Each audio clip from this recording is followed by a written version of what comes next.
oldest foreign policy think tank.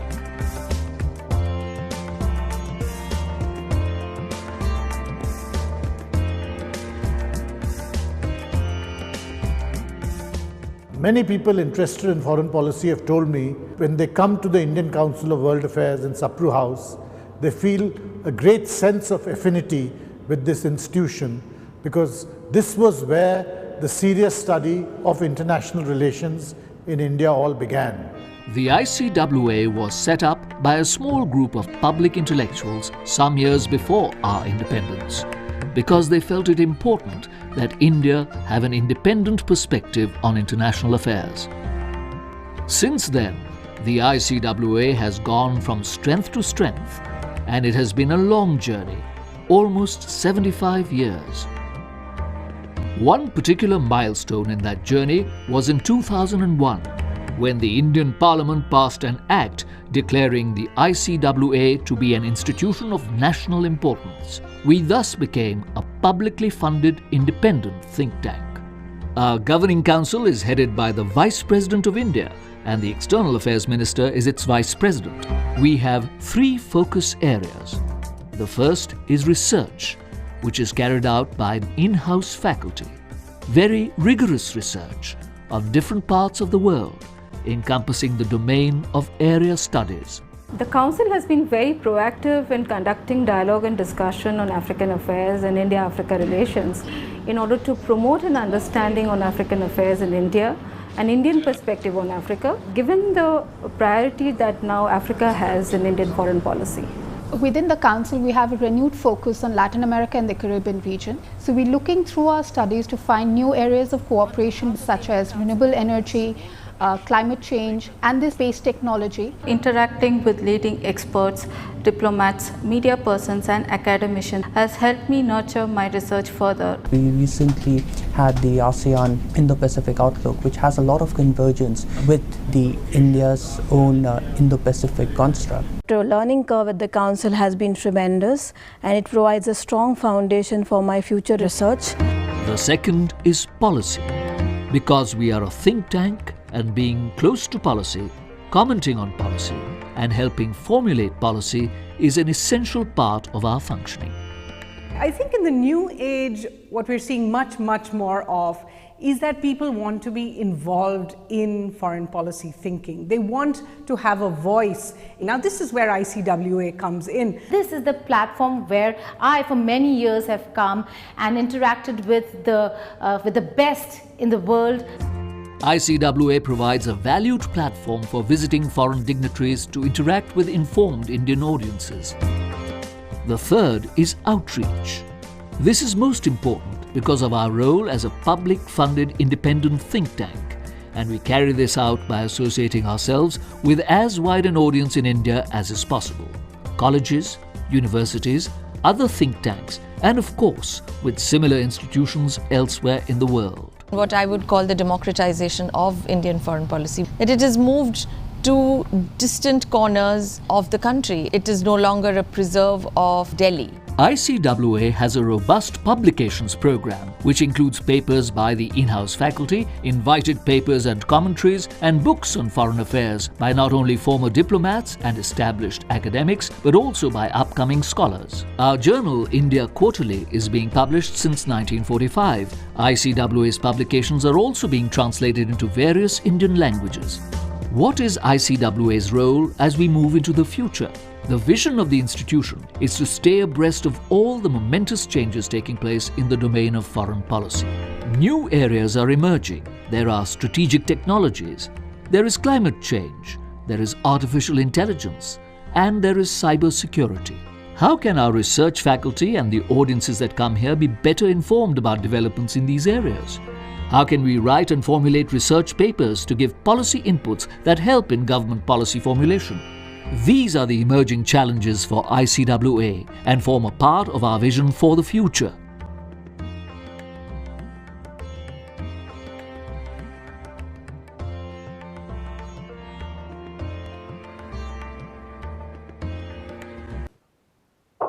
A very good afternoon and a warm welcome to the ICWA webinar on ASEAN's regional security vision and the Sabah dispute. The intent of having today's webinar, while it is to help build a deeper understanding on the ongoing discourse over Sabah, it is also to focus on the other challenges that confronts the region today, and how ASEAN can take a lead in order to address some of these major challenges that's confronted by the region. As ASEAN today is moving towards developing a community, it is also incorporating some sort of a security cooperation framework. And given that ASEAN was established towards ensuring and maintaining stability and growth in the region, these ongoing intra-regional conflict in a way undermines the ongoing process. To discuss more on this, today it is indeed our pleasure to have a group of very distinguished and expert panel on the subject. We would like to give a warm welcome to our chair and moderator for today, Ambassador Gurjit Singh. He was India's former ambassador to Indonesia and ASEAN. We would also like to give a very warm welcome to our other panelists, Mr. Joseph Franco. He is a research fellow at the Center of Excellence for National Security at the S. Rajaratnam School of International Studies. We would also like to give a very warm welcome to Dr. Udai Bhanu Singh. He is a senior research associate and the head of the Southeast and Oceania Center at the Manohar Parrikar Institute of Defense and Strategical Analysis. And we would also like to welcome Dr. Shristi Pukhrem. She is a senior research fellow at the India Foundation. Before I hand over today's proceeding to our chair, I would just like to read out the customary house rule in order to ensure a smooth running of today's webinar. All panelists are required to kindly keep their audio on mute, and when they are not speaking, the participants who have joined us today, they can ask their question via the chat box or through the raise hand option, and kindly mention your name and affiliation and the panelist to whom the question or your comment has been directed to. These very questions will also be visible to all of our panelists. With this, may I request our chair and moderator to kindly give his remarks and conduct today's proceeding. Over to you, sir. Thank you, Dr. Rao. And a very warm welcome to all the people tuning in here to a very interesting subject, not always on the horizon. It is the issue of ASEAN regional security and the emanating problem of Sabah. Normally, when we think of ASEAN, we are normally thinking about a very peaceful area, which is often then brought into turbulence by its unhappy neighbors, come and claim their seas and their islands. Otherwise, these are happy and very content and moderate countries who tend to live together well and want to live together with other people in peace. At the same time, when we think of Sabah, which is part of Borneo. Now, Borneo is among the world's largest islands. And the only time it was unified under a single government, you can say, in the last 2 centuries, was when the Japanese conquered it from the British and the Dutch at the same time in World War II. Otherwise, Borneo has always been of different parts. Today, 73% of Borneo constitutes 5 provinces of Indonesia. And it has the independent country of Brunei embedded in the 2 provinces of Malaysia, Sabah and Sarawak. Borneo is extremely rich in hydrocarbons, timber and similar natural resources. It has 2 of the world's greatest rainforests. And if ever you hear somebody saying, I'm going to Borneo, it essentially means I'm going to look at the rainforest and I'm going to look for orangutans. So essentially what it boils down to is a peaceful area where you can go and enjoy nature and the flora and the fauna, and an area where palm oil is now the biggest disruptor, not the security elements which we are going to be talking of today. I'm sure when you see a map, you will understand the strategic value of Borneo, you will see that it basically lies around the South China Sea, the Celeb Sea, and the Sulu Sea. And these were very important maritime routes, not only now, but from time immemorial. Old Silk Route, old spices trade, and even the galleon trade between the North America and the Spanish territories of Philippines, all used these seas, and therefore it had its own strategic value, which the Japanese in World War II were quick to exploit, and the Allies were quick to react.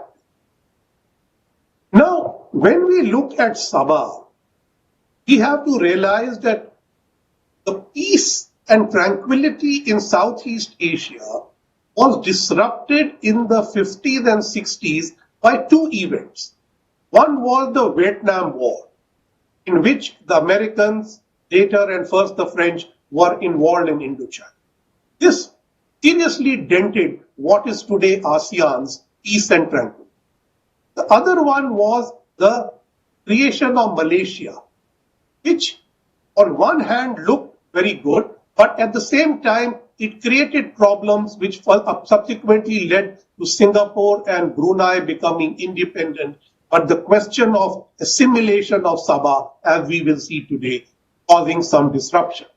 We should also not forget that the Malaysia-Indonesia suspicions arose from this, and the confrontasi which Indonesia had with Malaysia was also based on this reunion. So when ASEAN was created in 1967 and the Treaty of Amity and Cooperation signed in 1970s, this basically tried to overcome the remaining problems left over by the Vietnam War, which was now coming to an end, and the problems left over from history of the unification of Malaysia. From time to time, the Philippines would raise the issue of Sabah. Sabah has a very interesting colonial history, which I'm sure you will hear today. But essentially, this Philippines action was never consistent. And if you see what happens, it looks like a 7-year itch. Almost every 7 years to the dot, the Philippines tends to raise this issue and then in between tends to forget about it. It is good that except for 2013, when the Sulu irregulars tried to invade Sabah, there has never been a real battle over it, which means that the situation can still be managed. Now, when you look at ASEAN's regional security vision, review of literature tends to say that there are no instruments available to ASEAN to deal with its internal issues. And I was watching today an American, video on YouTube on the current issue, which says the same thing. But having been ambassador to ASEAN, I know that there is the Treaty of Amity and Cooperation, which somehow ASEAN countries seem loath to invoke. There is also, by the time, the Priya Vihar issue, which I think Dr. Shristi will talk about today. When that was happening, actually Indonesia set up the ASEAN Institute of Peace and Reconciliation, which doesn't seem to have been used.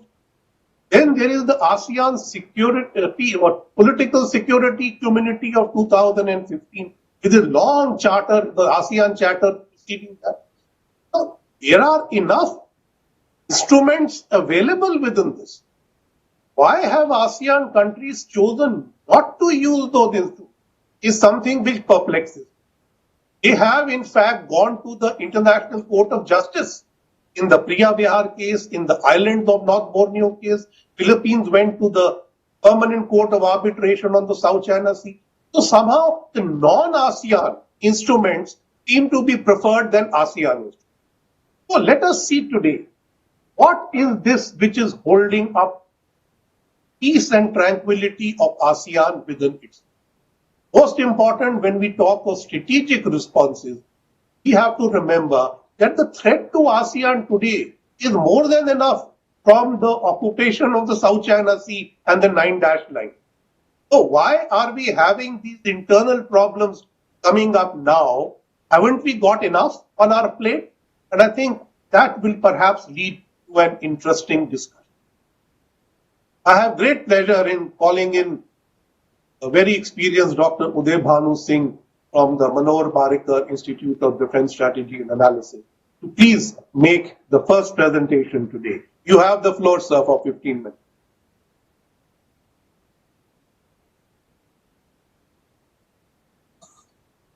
Thank you, Chair, for your kind words. And it is certainly a very important development that is taking place in Southeast Asia.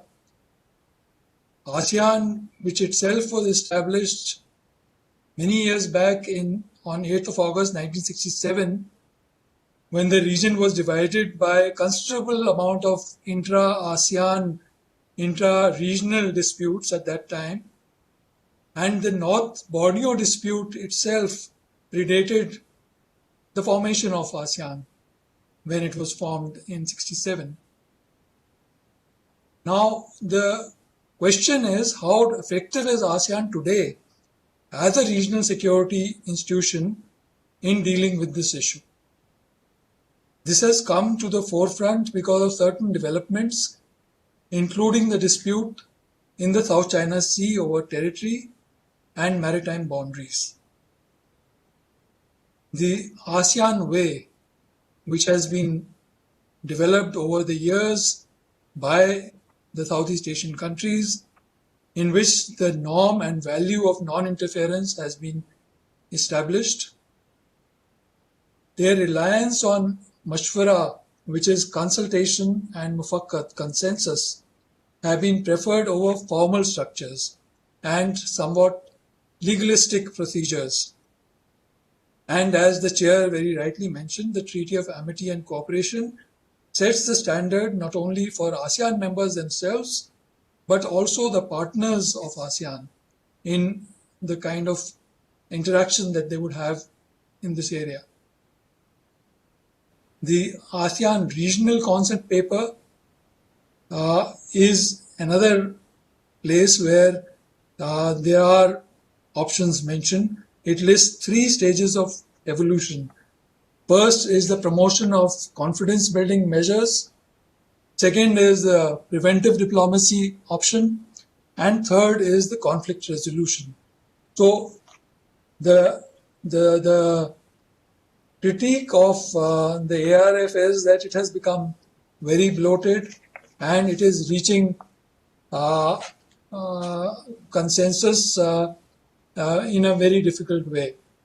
So the problem is not only with the institutions that have become dysfunctional, but that ASEAN has not managed to keep up with its own institutions, with its own norms, which it has developed over a period of time.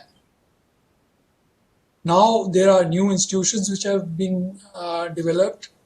There's the Leaders-led Forum of the East Asia Summit, and there is the ASEAN Defense Ministers meeting, in which all the ministers of ASEAN meet together.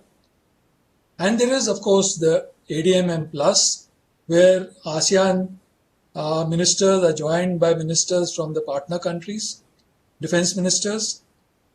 So these institutions, the East Asia Summit, the ADMM Plus, these institutions have now become more powerful. However, an even more influential concept that has taken over the region is perhaps the Indo-Pacific concept. It eventually has led ASEAN to publish its own ASEAN outlook on the Indo-Pacific. But in all this, I would say the bottom line is ASEAN centrality. And that is something which India has mentioned time and again, including when Prime Minister Modi went to Singapore to deliver the address at the Shangri-La dialogue. Dispute ASEAN interests have to use its despite the fact that ASEAN will have to use its rich experience, we have not seen this coming up in a positive way. Resolving such disputes in the past and seeking a code of conduct in the South China Sea will be very important in the times to come. We are seeing that within this region now, the Sabah has become an important conflict area. Sabah, as has been mentioned by the chair, is one of Malaysia's 13 states located on Borneo Island, and it is shared among the three countries as well. It was a founding member of the Federation of Malaysia in 1963.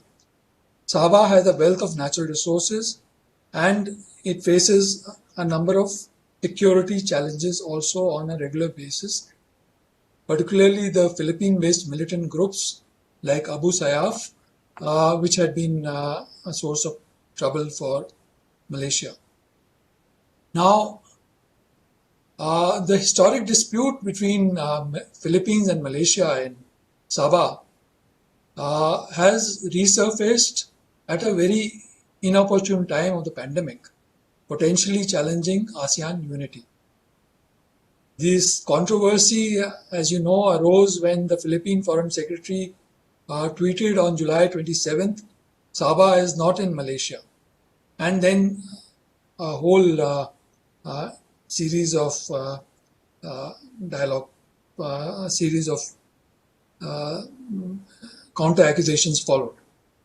The Malaysian Minister of Foreign Affairs reacted saying his comment was irresponsible and Sabah belongs to Malaysia and will remain part of Malaysia forever.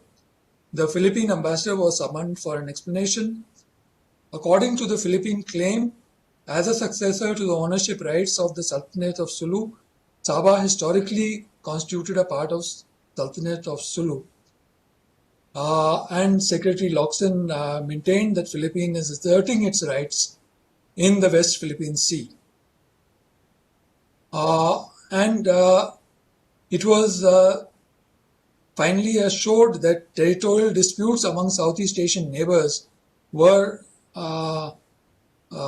becoming a thing of the past. But in the early stages, in the 1960s itself, if you look at the background, regional disputes had made regional cooperation difficult. The dispute between Malay and Philippines goes back much before ASEAN was founded. When Malaysia was formed in September 63 with the merger of Singapore with Sarawak and Sabah, together with Federation of Malaysia, both Indonesia and Philippines opposed it. Malaysia had in the past rejected claims of Sabah by Philippines and the heirs of Sultan of Sulu. Sabah had been leased or ceded by the Sulu Sultan to Baron de Overbeck, the Austrian consul at Hong Kong. Subsequently, it was sold to the British North Borneo Company, taken over by the British government in 1946, and finally bequeathed to Federation of Malaysia by Britain. 3 different translations of the treaty, 1878 treaty, led to differing interpretations by the interested parties. From Philippines' perspective, the Moro and Spanish translations refer to lease, while from the British perspective, it referred to grant, and ceding it was what was referred in the English translation. The claim to Sabah, North Borneo, was spearheaded by Philippines President in the past, Macapagal, and President Ferdinand Marcos. It is only the major land dispute that Philippines had with another Southeast Asian country. Philippines-Malaysia bilateral relations have declined at a time earlier in between 61 and 65.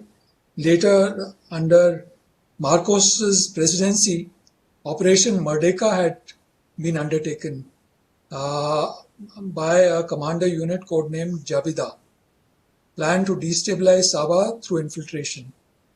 But the operation failed. Then a judgment in another case, 8 of the heirs of the Sulu Sultan started arbitration proceedings in Spain against the Malaysian government.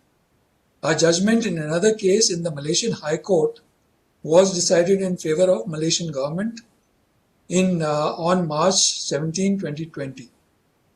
And the judge had the ruling against Philippines. Former Chief Minister of Sabah for 15 years, 2003 to 2018, Tan Sri Musa Aman has urged Philippines to seize its claim over Sabah. Now the question is, why has it taken place right now? There is, of course, as the chair mentioned, natural resources as an attraction. Separatist movement in southern Philippines, which received support and encouragement from certain elements in Malaysian soil, and rising nationalism and economic despair in Philippines is another cause of this, why it is happening now. The amicable resolution of Sabah dispute is important for the region, given the long coastline of Sabah. The second point that I want to now come to is that why has it taken place now is also because of the fact that Malaysia has been now submitted, the permanent mission of Malaysia has submitted its claim to the Commission of on the limits of the continental shelf for the remaining portion of the continental shelf of Malaysia beyond 200 nautical miles. And this claim rests on the continental shelf of Sabah. Now, this is again a reason for the conflict with Philippines, because this, in a note verbal which Malaysia has presented to the Secretary General of the United Nations, the government of Malaysia categorically rejects the excessive maritime claims from the Kalayaan Island Group asserted by the Republic of the Philippines, as they have not conformed to Part 4 of UNCLOS 1982 and have no basis under international law. So the claim to Spratlys and the entire exclusive economic zone also rests on this claim of the continental shelf of Sabah.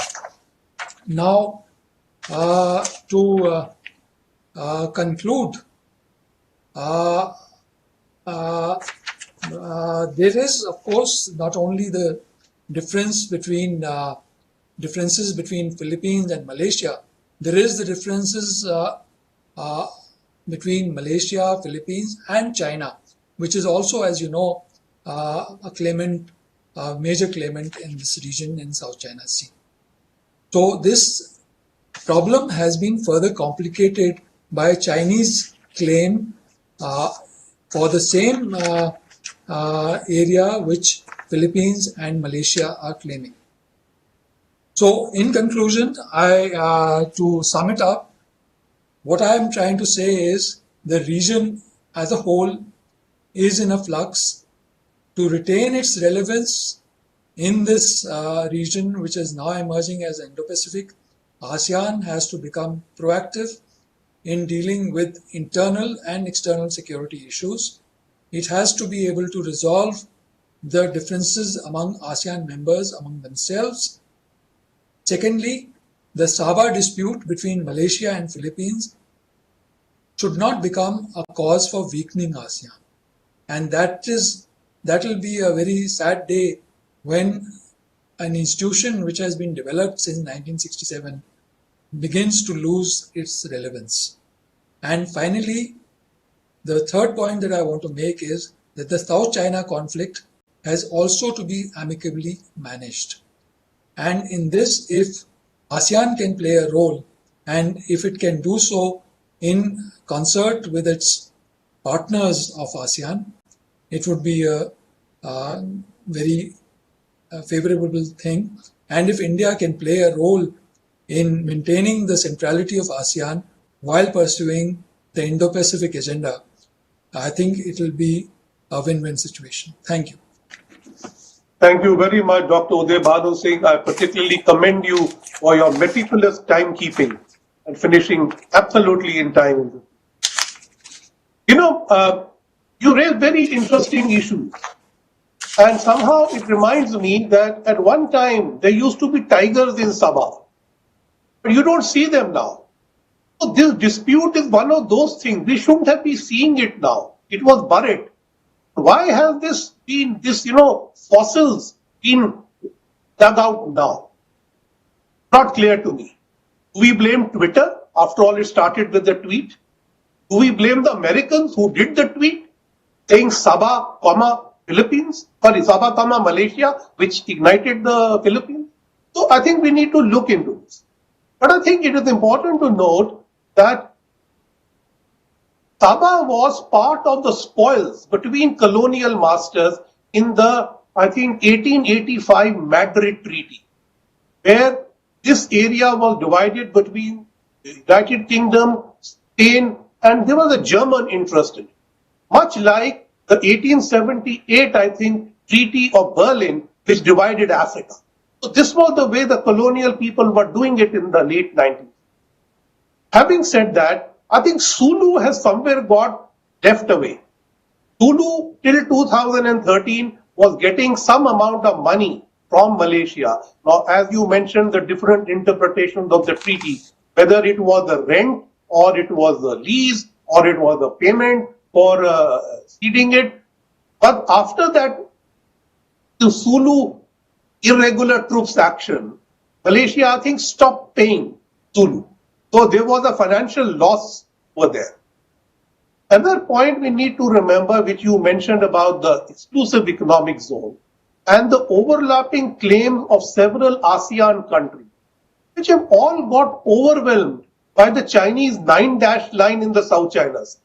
So basically you are quibbling over stuff which none of you have got control over. A typical example is James Shoal, which lies off Sabah, claimed by Malaysia and by Philippines. And yet James Shoal is firmly controlled by China. I think this is part of the problem. Why are ASEAN countries quibbling over issues which were dormant? I agree, they were not settled. They were dormant. When you have a larger dragon at the door, totally unclear to me. And the sad part of it is, there are about 300,000 people of Filipino origin who live in Sabah who are essentially stateless. And it is the relief to some of them who had returned to Philippines actually which led to that tweet. So I think we need to develop this. So where is this people's ASEAN that we are always talking about?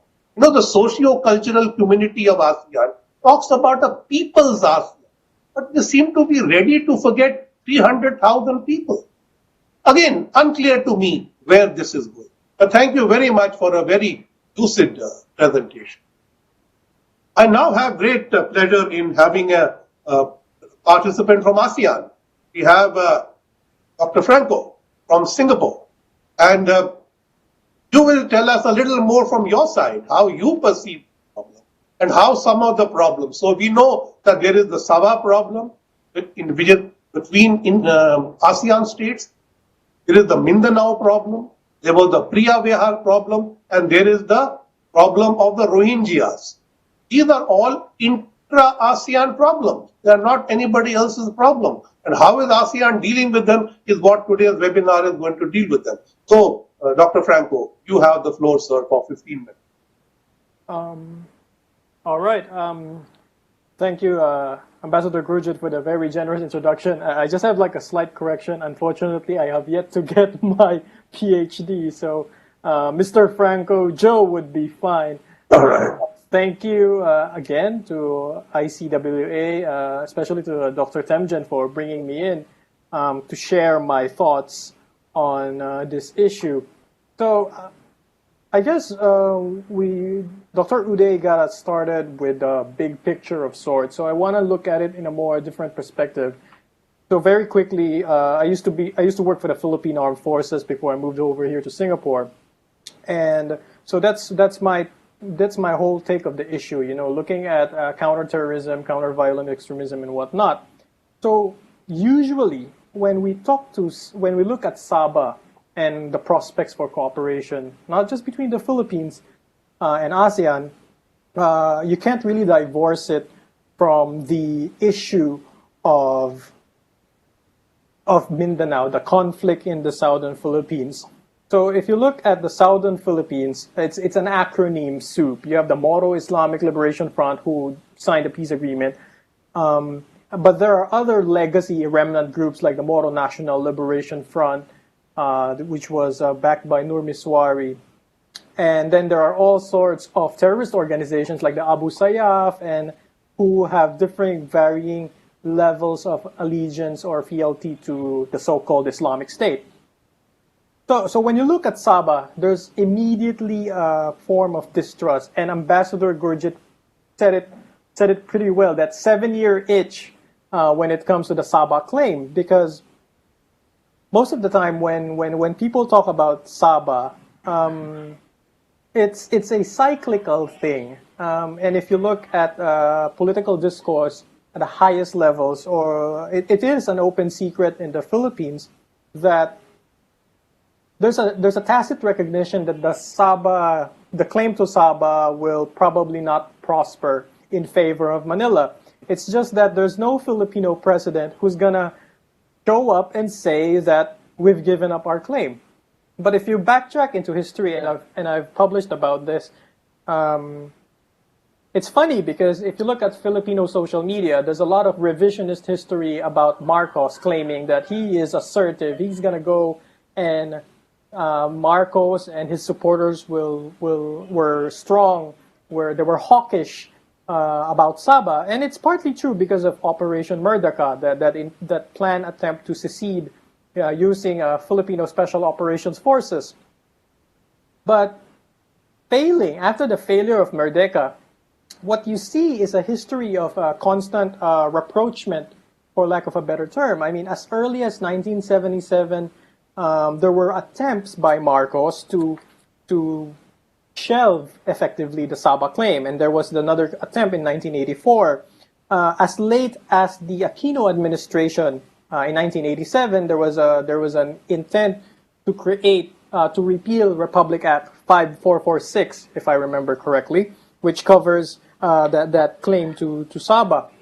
And again, there's a lot of distrust on the side for the very simple reason that after Merdeka failed, you've seen an increase in support for Bangsamoro secessionists, Mindanao secessionists from Malaysia. So Nur Miswari, the founder of the Moro National Liberation Front, his core cadre of 90 people were trained in Concord Island in Perak State in Malaysia. Supplies coming as far afield as Libya were funneled through Malaysia, through Borneo, Sabah, and all the way up to Mindanao. So that's pretty much the state of play when it comes to Sabah.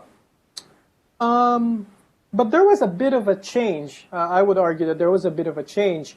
If you look at the current Mindanao peace process, especially with the Moro Islamic Liberation Front, I'm not sure if everyone is familiar with, there's now a Bangsamoro government. It's a subnational institutional arrangement that allows for autonomy in Mindanao. So the Bangsamoro, it was established after Manila and the Moro Islamic Liberation Front signed a deal, which was actually brokered by Malaysia.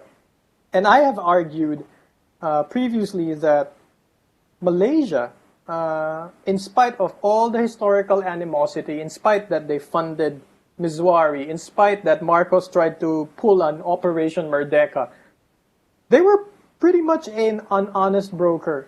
And I think for the Malaysians, especially for KL, particularly the Prime Minister office at that time, they figured that having an unstable Mindanao would be against their interest. Because before the 2008 MOAD, Memorandum of Agreement on Ancestral Domain, which was the basis for the current Bangsamoro government, you had the Sipadan kidnappings. So in 2000, a dozen or so Westerners were kidnapped from a dive resort in Sipadan by the Abu Sayyaf group. I mean, that's when the Abu Sayyaf became known as, an Al-Qaeda-linked group. So I believe that incidents like that, it solidified the fact that, the 1970s, 1960s realpolitik, that the whole issue of Sabah need to be on the back burner. You need more cooperation because an unstable Mindanao would just spill over to Sabah. And then, as was alluded several times by Ambassador Gurjit and Dr. Udai, you had the 2013 Lahad Datu siege. That one is fairly interesting as well because I think it was a combination of that dormant Sabah claim and the very modern reality of violent groups.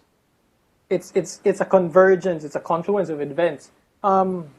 It was a fairly serious incursion, 2013, and it's also it's interesting to give some context, because if you talk about Sabah, especially the Sulu family, if you talk to Filipinos in Manila, they would look at some sort of bemusement, detached bemusement to the whole Sulu claim, because no one is really seriously considering it. Because they look at the Kirams, though they are highly regarded within their circles. In other places in the Philippines, they're more of a sideshow of sorts to the grander, to the bigger politicking happening. The court intrigue, so to speak, in Manila.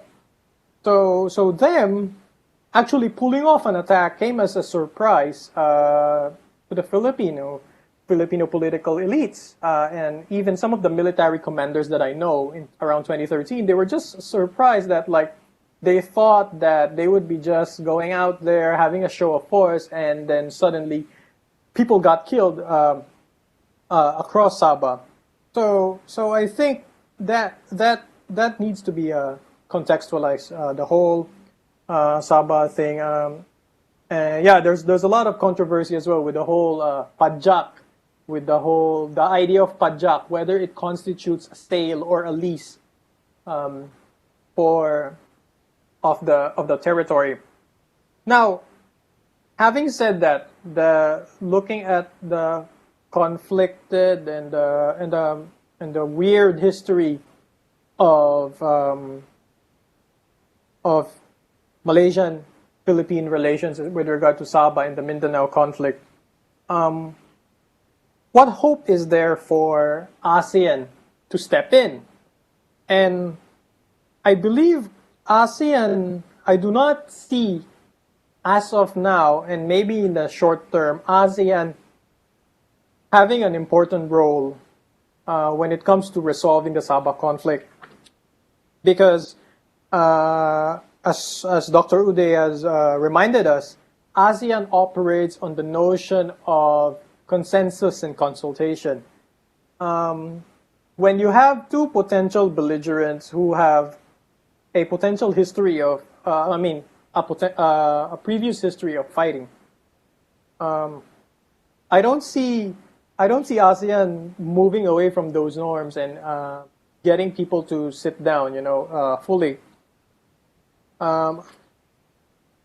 When it comes to ASEAN, and I think Singapore Ambassador at Large Bilahari Kausikan said it quite cogently. When it comes to ASEAN, ASEAN works, and ASEAN is tolerated by the member states because it doesn't work that well.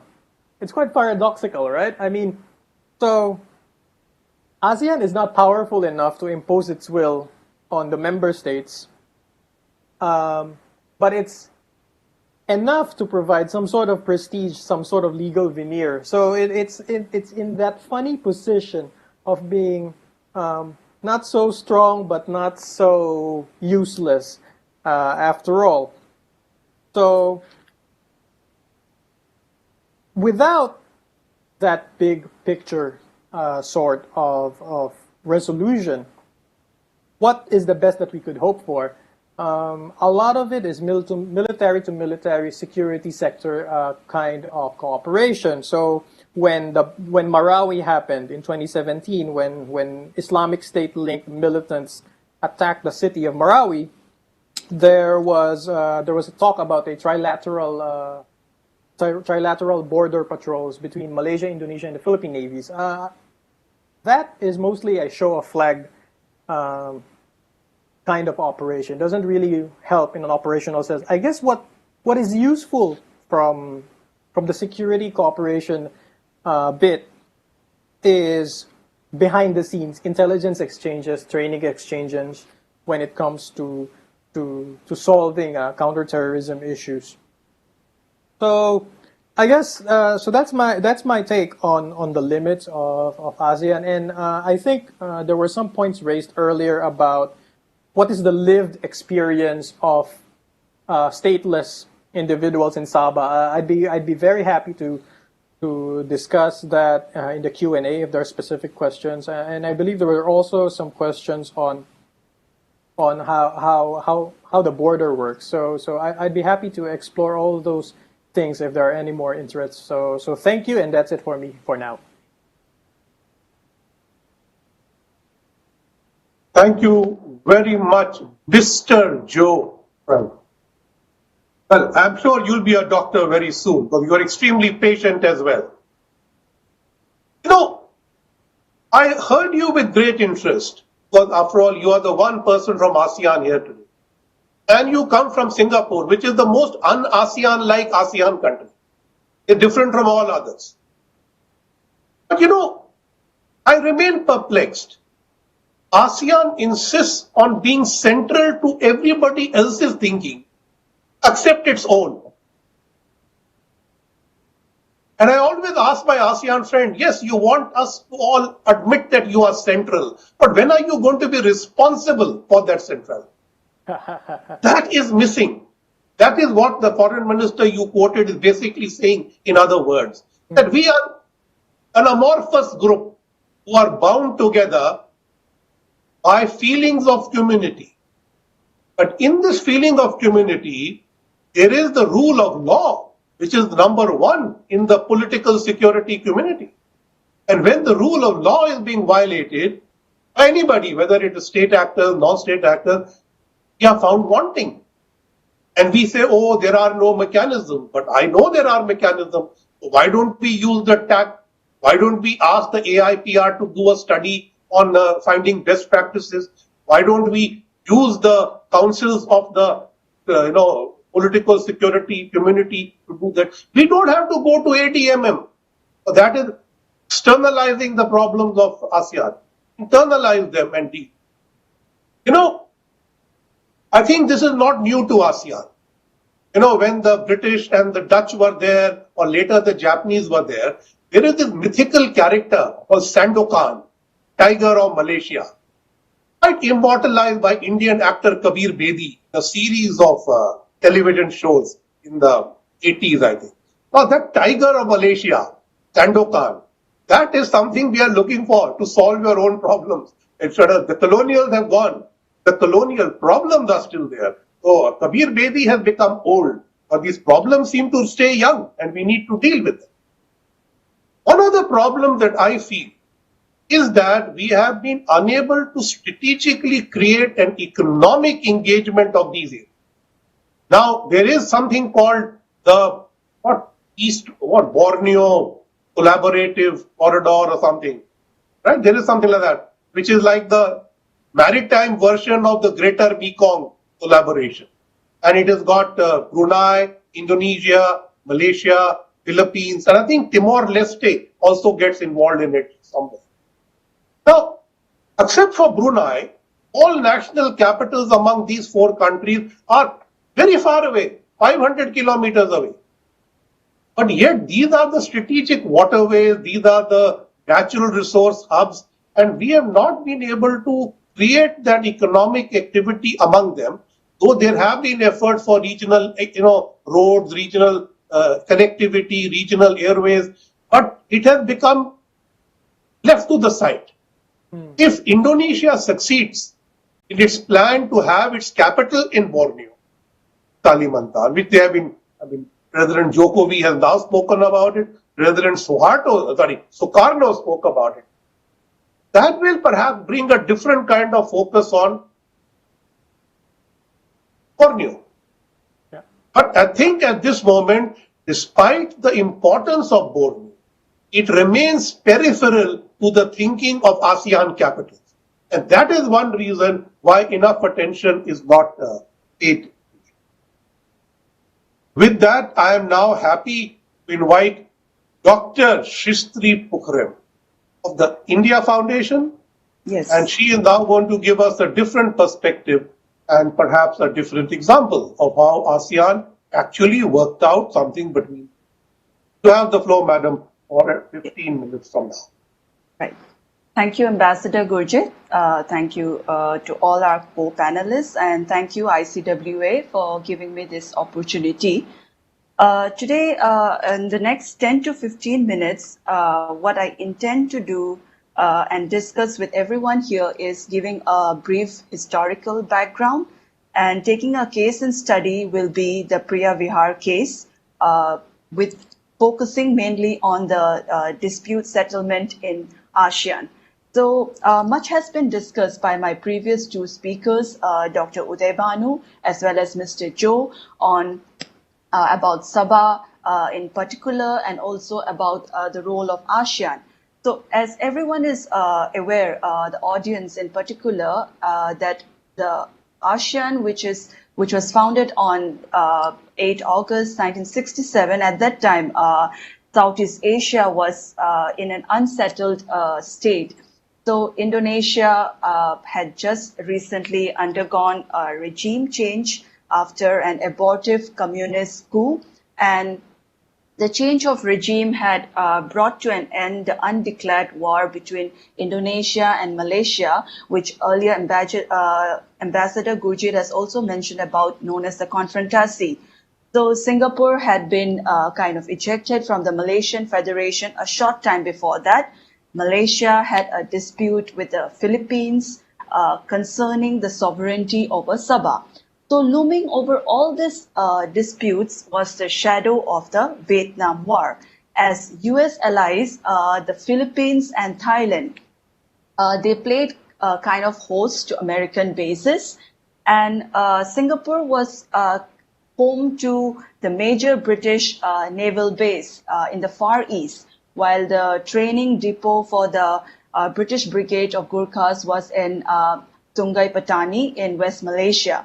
So the 5 original members of ASEAN, they got together in order to create a framework for the peaceful development of the region, free from external interference. So this, like I repeat again, for the peaceful development of the region, free from external interference. So this has remained the key role of ASEAN throughout its subsequent development. So ASEAN was founded by means of the Bangkok Declaration, which is like a modest document that kind of not even purported to be a treaty. So the Bangkok Declaration stated that, and I quote, one of the primary aims of ASEAN was to promote regional peace and stability through abiding respect for justice and the rule of law in the relationship among countries of the region, and adherence to the principles of the United Nations Charter. So no mention was made of any mechanism to achieve this aim. Indeed, the parties to the Bangkok Declaration, they did not step up any institutional framework for ASEAN beyond calling for an annual meeting of the foreign ministers.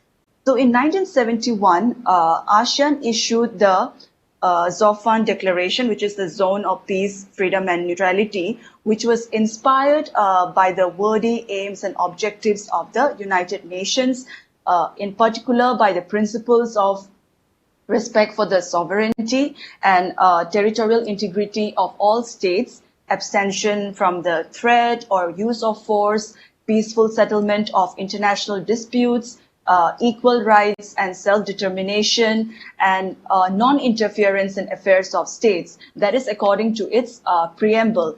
So this represented the first explicit reference to peaceful settlement of international disputes among ASEAN countries. Again, there was no mechanism set up for the peaceful settlement of disputes. So troubles started brewing within the ASEAN family, and if there were troubles within the ASEAN, they were settled by diplomacy or quietly kind of allowed to fade into the background. So it was only in 1976 that a dispute settlement mechanism was established. So two major results of the first ASEAN summit, which was held in Bali, were the Declaration of ASEAN Concord, popularly known as the Bali Concord, and the Treaty of Amity and Cooperation, which many of my previous speakers have also mentioned briefly about it. The Bali Concord solemnly declared that member states, in the spirit of ASEAN solidarity, they shall rely kind of exclusively on peaceful processes in the settlement of intra-regional differences. So the member states renounced the use of force and committed themselves to settlement of differences or disputes by peaceful means. And it was mentioned in Article 2 of the Treaty of Amity and Cooperation. So even the Chapter 4 of the Treaty of Amity and Cooperation, they provided for the pacific settlement of disputes. So the end of the Vietnam War, it posed quite a challenge to ASEAN. The fall of South Vietnam, followed shortly by the communist takeovers in Cambodia and Laos, they kind of created a sense of fear that Thailand would be next. However, despite the gloomy, I would say that prognostications of many doomsayers at that time, it was Cambodia and not Thailand that provided the stage for the next act of the drama, I would say. So in 1978, December, Vietnamese forces invaded Cambodia and overthrew the Khmer Rouge regime. This placed the members of ASEAN in a kind of a quandary that Pol Pot and the Khmer Rouge were odious, but it would be such an unfortunate precedent to acquiesce to a regime change imposed by the Vietnamese. So the diplomatic struggle over recognition of the new Cambodian government was a defining experience for ASEAN. ASEAN diplomats, they worked together in the United Nations and other international forums to ensure that the use of force to change a government was not legitimized. So in the meantime, the original 5 members of the ASEAN, they were joined by Brunei in 1984, then the Cambodian imbroglio, which ended in 1991 with the withdrawal of the Vietnamese forces and the election of a government in Cambodia. So at that point, it was felt that the inclusion of the Indo-Chinese countries was necessary to ensure that there would be no recurrence of hostilities.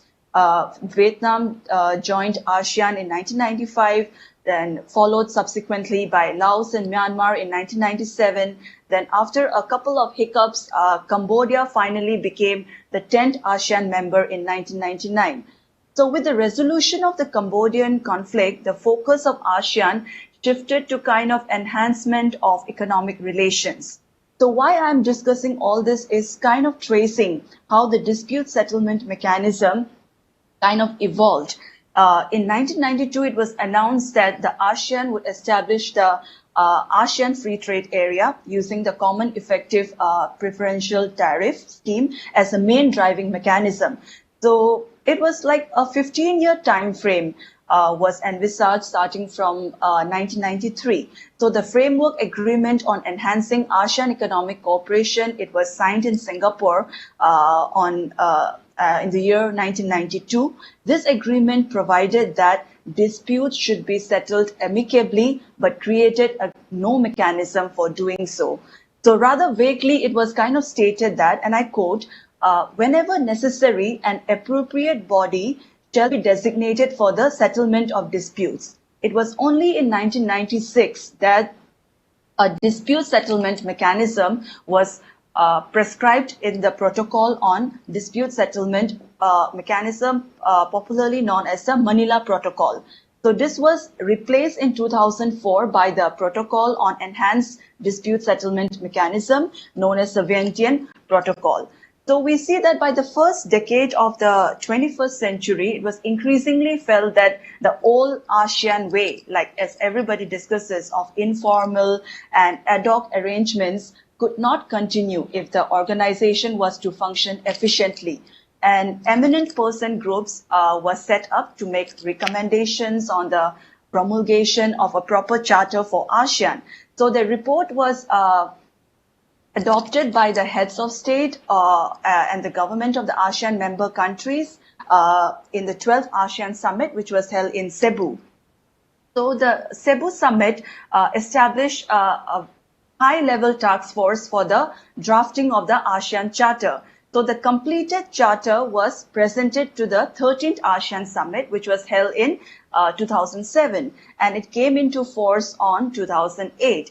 So Chapter 7 of the Charter, of the ASEAN Charter, it sets out the dispute settlement mechanisms, wherein, so subsequently after this high-level expert group was set up by the ASEAN ministerial meeting on July 2008, if I rightly remember, it was tasked specifically with fleshing out the dispute settlement mechanisms provided for in Articles 25 and 26 of the ASEAN Charter. So this resulted, in fact, in a protocol to the ASEAN Charter on Dispute Settlement Mechanisms, which was signed by the foreign ministers of the ASEAN member countries in Hanoi in 2010. So hereby follows the Treaty of Amity and Cooperation. The Treaty of Amity and Cooperation was signed by the heads of state of the original 5 ASEAN member states at the first ASEAN Summit in Bali in 1976. Brunei, which acceded on 1987. Then in 1989, very interesting, is the first non-ASEAN state, Papua New Guinea, acceded to the Treaty of Amity and Cooperation. Since then, apart from the new ASEAN member states, about 18 other countries and organizations, they have become high contracting parties of this particular treaty. Bringing into the aspect of the case in study when we are talking about the Priya Vihar case is, I would like to briefly talk about the Vientiane Protocol. So once the Cambodian problem was resolved, ASEAN's attention, like I mentioned before, it turned to economic matters. The Singapore Declaration of 1992, it committed ASEAN to establishing a free trade area. So free trade areas work only if there is some sort of means to deal with disputes among the members. So Article 9 of the 1992 Framework Agreement on Enhancing ASEAN Economic Cooperation, it provided for the establishment of such a mechanism. But it kind of took about 4 more years before the ASEAN states, they signed the Manila Protocol on Dispute Settlement Mechanism. So the Manila Protocol was superseded in 2004 by a protocol on Enhanced Dispute Settlement Mechanism signed in Vientiane by the economic ministers at the 11th ASEAN Summit. So the core of the dispute settlement mechanism is the mandatory procedure prescribed by the Vientiane Protocol. If there is any dispute under this agreement, the aggrieved party will request consultations. The other party, they can reply within a certain number of days and enter into consultations within 30 days. So if it fails to do so, the complainant may raise the matter to the senior economic officials meeting. So once the dispute is being raised to this committee, a panel again will be established under this, which will be decided by consensus not to do so. So we see here that there has been a lot of mechanisms which was adopted, especially with the Vientiane Protocol. But again, there was not a very organized mechanism. So the ASEAN Charter, in fact, it was meant to provide a proper legal framework for the organization. but the original Bangkok Declaration made no provision for institutions of any sort beyond a regular meeting of the foreign ministers. When we bring in more to the Priya Vihar case, like the dispute settlement, as I talk about in practice, so Cambodia was not one of the original 5 ASEAN member states, as they joined only in 1999. So only by looking back at history, one can understand the nature of the problem. So the Siamese and the Khmers, they are like traditional foes. So the kingdom of Angkor arose in the 9th century. This kingdom quite exercised control over a territory that today extends into southern Laos and northeastern Thailand. So from the 13th century, Angkor was like increasingly challenged by Thai kingdoms, particularly Ayutthaya to the west. So the borders kind of shifted with the ebb and flow of power of the competing politics. The temple complex of Angkor Wat and the city of Angkor Thom, they were eventually abandoned, and the capital moved eastwards near the present-day Phnom Penh. So the disputed border was demarcated by a treaty between the French colonial authorities who had control over Cambodia and the Kingdom of Siam in 1907. So this entire process was not entirely accepted by the Thais. So after the fall of France in 1940, Siam took the opportunity to regain the lost territory, which included the temple of Pravihar in a short war. So the end of the Pacific War, as they call it, they saw the return of these territories to French control. And this is the background to the dispute. It lends a particular sensitivity to claims of sovereignty on that border. So Siem Reap, where Cambodia's premier national symbol Angkor Wat is located, is roughly translated as victory over Siam. So even the false accusation, there were a lot of questions over the sovereignty of Cambodia over Angkor Wat. It was kind of sufficient to provoke anti-Thai riots in Phnom Penh in the year 2003. So the original dispute about sovereignty was settled by recourse to the International Court of Justice in 1962. So the International Court of Justice, they held by 9 votes to 3 that the temple stood in the territory under the sovereignty of Cambodia. So this judgment did not solve the problem, merely postponed the reckoning. So the ICJ, they merely trim the weeds without digging out the roots. So there were sporadic incidents in the area thereafter. In 2011, in an escalation of the dispute, fighting broke out between Thailand and Cambodia in the vicinity of Priya Vihar. So, but how we see the role of ASEAN in this is, do ASEAN as an organization able to kind of act as a mediator or play a much more efficient role? But during that period, in the year 2011, ASEAN was lucky, in fact, to have Indonesia in the chair at the precise moment in a time when fighting broke out again that year over Priya Vihar. So it was kind of pure, I would say, serendipity. Brunei was supposed to have taken the chair of ASEAN, but at that time, Indonesia's request swap slots with Brunei. So Indonesian foreign minister at that time was Marty Natalegawa, who was a seasoned diplomat. So he was in charge of ASEAN matters in the Indonesian foreign ministry. So this was completely, Indonesia played a very, large role in this. So, but in fact, this unfortunately did not lead to the settlement of the problem, which had become entangled again in the web of Thai domestic politics in the run-up to a general election during that time. So the Cambodians pursued a parallel dispute settlement process. They applied again to the ICJ for interpretation of its 1962 judgment and for provisional measures again. So the ICJ pronounced its decision regarding provisional measures in the same year, that is in 2011, ordering both parties to withdraw their military personnel from a defined provisional demilitarized zone and refrain from taking any action to aggravate the situation. So here we see how the role of ASEAN comes into play. So the parties were enjoined to continue the cooperation, which they have entered into within the framework of ASEAN, and in particular, they allow the observers appointed by ASEAN to have access to the provisional demilitarized zone. So the Priya Vihar case, I would say, is the first to have arisen after the coming into operation of the Charter. So ASEAN member states had previously brought boundary disputes to the ICJ, mainly on two occasions, the Ligitan case between Indonesia and Malaysia in 1998, and I guess the Pedra Branca case between Malaysia and Singapore in 2003. So nonetheless, the existence of the ASEAN Charter, it kind of gave the ASEAN chair during the time much cover needed to broker a deal in its capacity as ASEAN chair.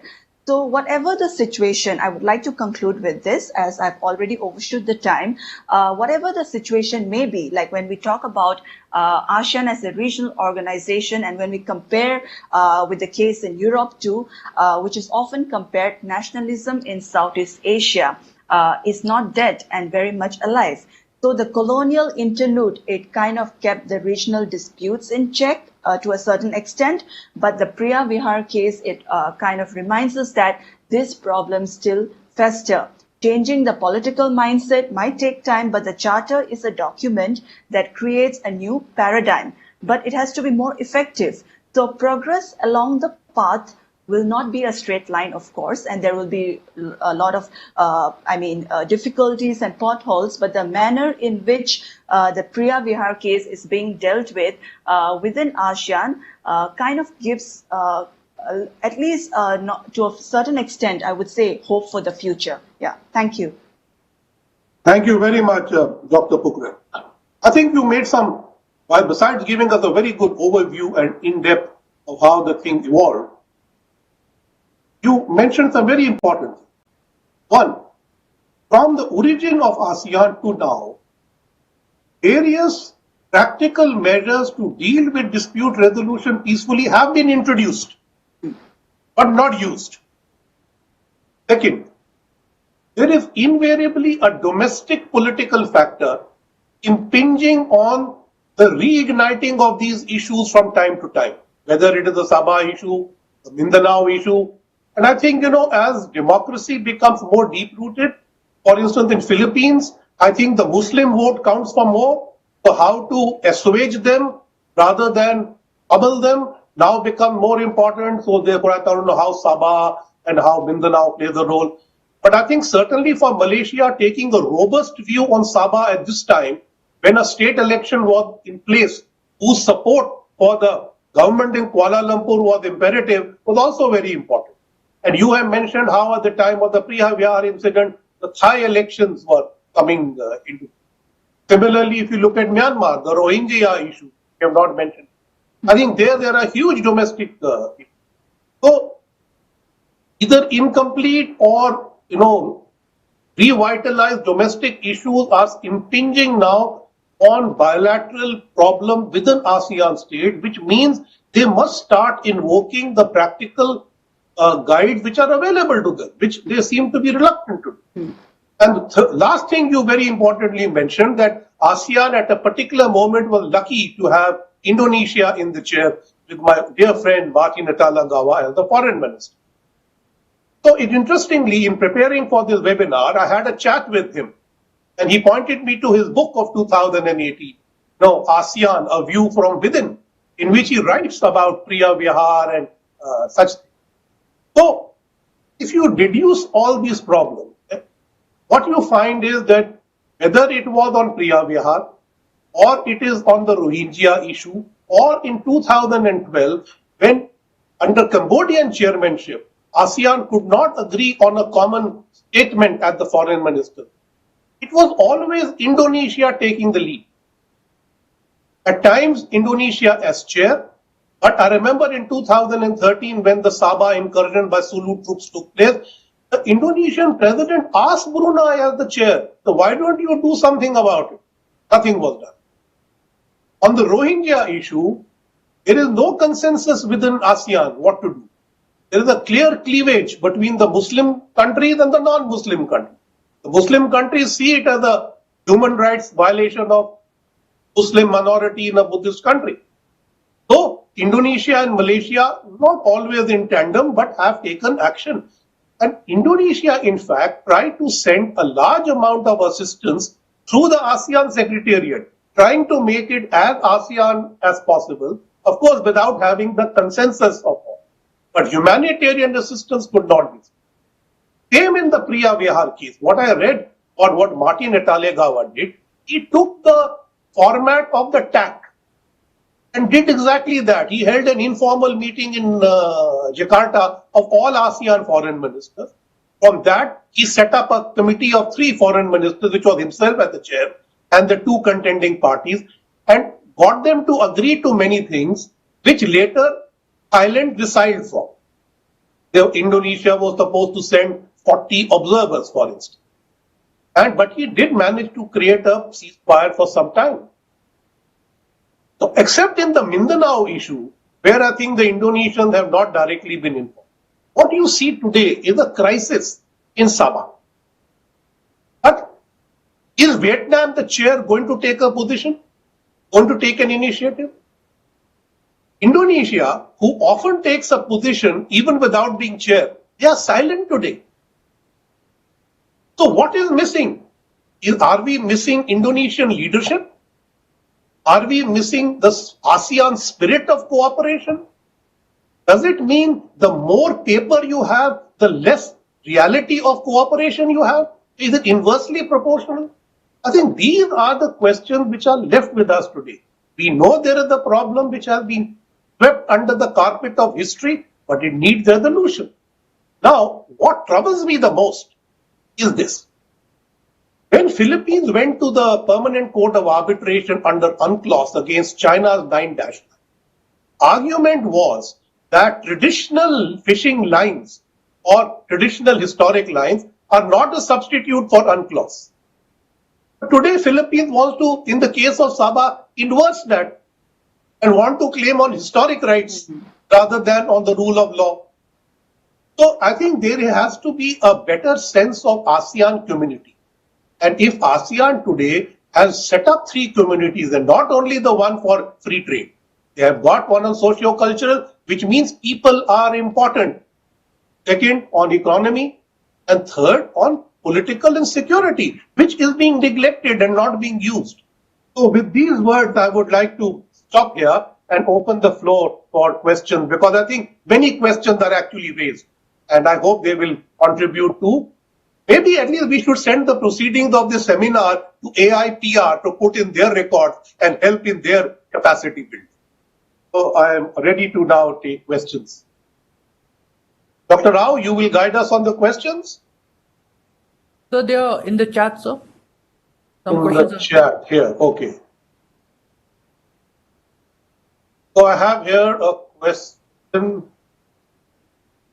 Major General Ramesh Chopra, who is now ruling, governing, administering Sabah? Pro-Malaysia, pro-Philippines, or somewhat independent? Well, Sabah is a province, one of the 13 provinces of Malaysia since 1963.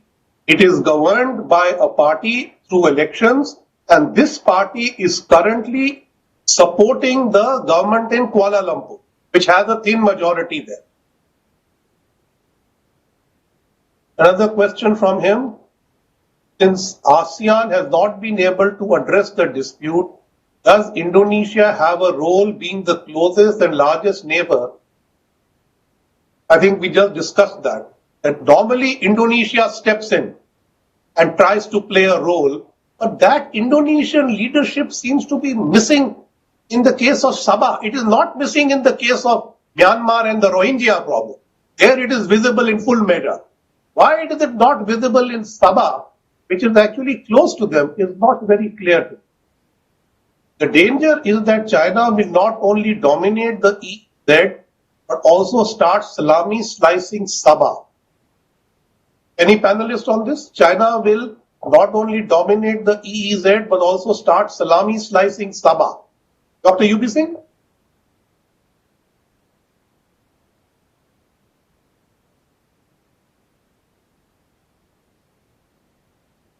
You're muted, sir. Yes, the danger, since ASEAN has not been able to address the disputes. China will not only dominate the EEZ but also start salami slicing Sabah. Okay, so there is, of course, the which all these countries have faced, and they have been very mindful of dealing with China in the past, and primarily because, of course, Indonesia is an archipelagic country, and it has a lot of interests in securing its own EEZ and in ensuring that this area is free from Chinese control. So particularly because China has been assertive in the South China Sea, there is that I don't know whether Indonesia actually fares a salami slicing there. Thank you. The next question that I'm going to pick up is this one by Dr. Sanjeev Kumar. Diplomatic posturing by Malaysia and the Philippines on Sabah is much evident recently. What is the prospect for bilateral negotiation between Malaysia and the Philippines to resolve the dispute? Dr. Pukhrem, would you like to try and answer that? What are the prospects for Philippines and Malaysia to get back to negotiation on this? Right, sir. Could you please repeat the question again, sir? Diplomatic posturing by Malaysia and the Philippines on Sabah is much evident recently. What is the prospect for bilateral negotiation between Malaysia and the Philippines to resolve the dispute? To resolve the dispute, the bilateral arrangement between Malaysia and Philippines, I would say that there is a lot of scope and potential to it. And but what we need to see that even though the issue of Sabah, even if Malaysia and Philippines, they take up, I would say, a very proactive role on bilateral fronts too, trying to negotiate and resolve the dispute. But we need a much more, I would say that, role of the larger organization, which ASEAN, of course, bringing in the aspect of it. And it's not just about, because, okay, fine, like Malaysia and Philippines can have their bilateral settlement of it, but Sabah, it does not only kind of conveys just the problem between the two, because it spills out in many other, the neighboring areas too. So we need to look further into that. Thank you. I would like to add to that. You know, from the Philippine side, this question is raised by their foreign secretary in response to a US embassy tweet. So as I said, maybe Twitter is to blame. But I think what is important is that President Duterte has not raised this issue. He's extremely silent, and normally he's a very loquacious person. But he's been absolutely silent. So what is happening in Philippines? And why is it being raised at one level but not as a whole of government approach? Secondly, I think the exchanges have rather been on Twitter, except that the Philippines ambassador in Malaysia was called in and given a talking to, basically telling we own it.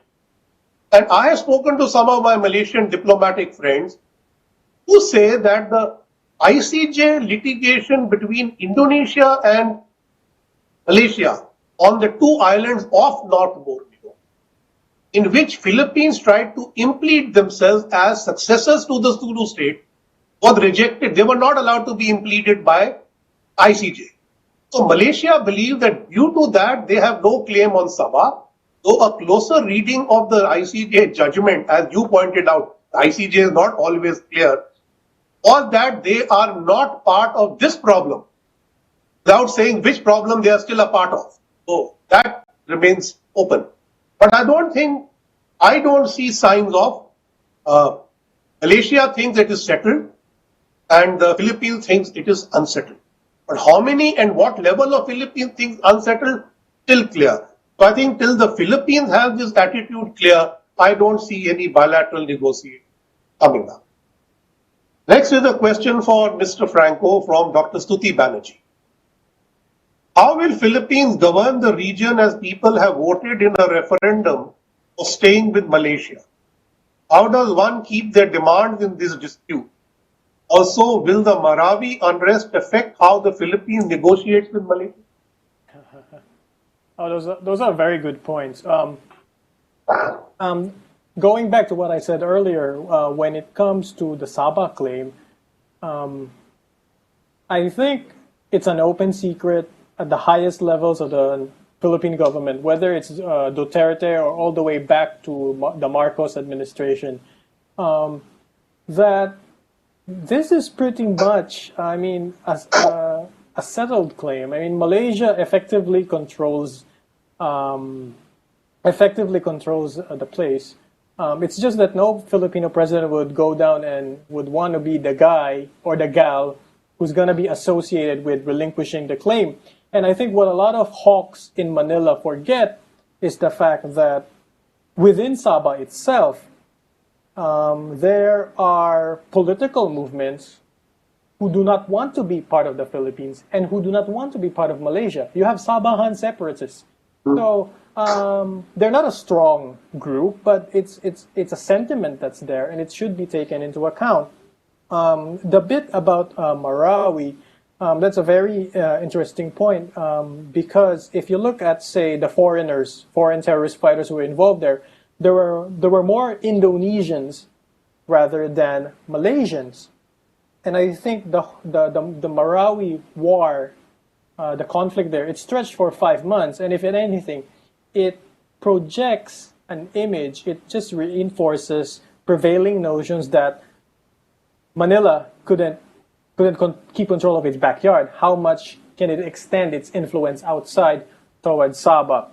So that's going to be the concern there when it comes to looking at this internal conflict and how it plays out, how it is perceived, because it's not a conducive environment, so to speak, when you see Mindanao is still very much unstable. I just have one clarification for Dr. Shristi Banerjee. If consulting the people of Sabah at the time of their joining Malaysia was not a referendum. I mean, there was no voting. Actually, I think it was called the Gordon Commission, which the UN had set up. They came and they consulted who they thought were representatives of the people.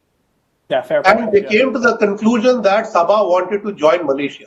So it was not as if there was a voting and a referendum. So I think that we need to be clear about. And I think from the answer that Mr. Joe Franco gave, there's one item of concern. The role of Islamic State and affiliates, I think Dr. Udai Bhanu Singh also mentioned it, is not dead. And if we allow these fossilized disputes to emerge, these new challenges will get a whiff of oxygen. I think we need to be careful on this. We may lose control of disputes we raise without having the attendant problems under control. I have only one more question, which I was trying to skip because it was not directly related to this. But I think since we have time, it is related to Joe Franco. It says, how does ASEAN see the elevation of the Quad? Say again? Elevation of the... How does ASEAN see the elevation of the Quad? Recent foreign ministers meeting of the Quad. Oh, yeah. How does ASEAN see that? That's a really good question, and I think it all boils down to the idea that ASEAN, it's a consensus-driven mechanism. So, as you can see, there are states in ASEAN like Cambodia who are very close, who are very more on the Sino side, the Chinese side of the bit. But the impression that I get is that the Quad doesn't really seem to be from the impressions that I get, both observing the different foreign ministries that I'm exposed to, the Quad is seen as a very fleeting arrangement of sorts. I think there's a lot of concern that the whole narrative of the Quad, it's attached to the current Trump administration. It's attached to the whole Indo-Pacific angle. And I believe if you look at, say, documents coming out from the Biden campaign, there seems to be a pivot away from the idea of the Indo-Pacific back towards the idea of the Asia-Pacific. So it's going to be very interesting. I think the whole Quad, the idea of the Quad, the concept of the Quad would hinge upon the results of the U.S. presidential elections. I think we'll see what happens. Thank you very much for your agreeing to respond to that question out of the course. I think with that we have come to a conclusion. I think in time answered all the questions. I think excellent presentations by Dr. Udai Bhanu Singh, Mr. Joe Franco, and Dr. Shristi Pukhrem. Thank you so much. I hand back to Dr. Ao. Thank you, ICWA, for inviting me.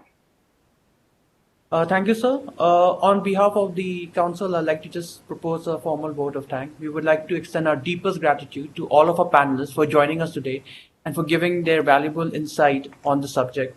We would also like to extend our deepest gratitude to all of our participants who have joined us and for their questions and comments. I would like to extend my deepest gratitude to our Director General, Dr. T.C. Raghavan, for his guidance, Mr. Somin Bakchi, our Deputy Director General, his administrative staff, and his IT staff for their help and support. I would also like to thank the Joint Secretary, Ms. Newton Cooper Mohaver, for her help, and also our Director Research, Dr. Navidita Ray, and also like to extend my thanks to all of my colleagues at the Council for their help and support. Also, I would like to thank our rapporteur for today for covering the session. And with this, I would like to close the session, and I would like to